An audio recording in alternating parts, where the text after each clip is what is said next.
नाज़रीन किराम, आज हम आपको एक ऐसी आबशार का नज़ारा करवाएंगे जो पाकिस्तान की सबसे खूबसूरत आबशार है। लोग कहते हैं जिसने लाहौर नहीं देखा उसने कुछ नहीं देखा। अरे मैं तो कहता हूँ जिसने अम्ब्रेला वाटरफॉल नहीं देखा उसने कुछ नहीं देखा।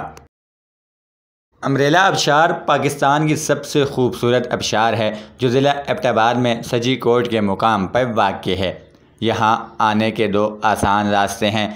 पहला रास्ता हज़ारा मोटरवे से हवेलियाँ से 25 किलोमीटर और दूसरा रास्ता नथे गली से 30 किलोमीटर।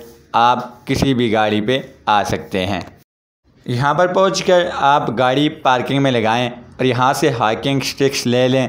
साथ सामान ना ले जाएं क्योंकि नीचे जाने में आपको 20 मिनट लगते हैं और वापस आने में 1 घंटा लग जाता है।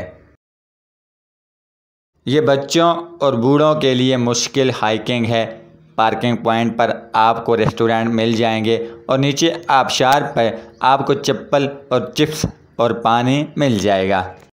और यहाँ आने के लिए बेहतरीन महीना सर्दियों के अलावा है और कोशिश करें कि छुट्टी के दिन ना आएँ क्योंकि छुट्टी वाले दिन यहाँ पर बहुत ज़्यादा रश होता है। उम्मीद है कि आपको ये आबशार ज़रूर पसंद आई होगी। आज की वीडियो से फ़िलहाल इतना ही। मुझे दीजिए इजाज़त। अल्लाह हाफ़िज़।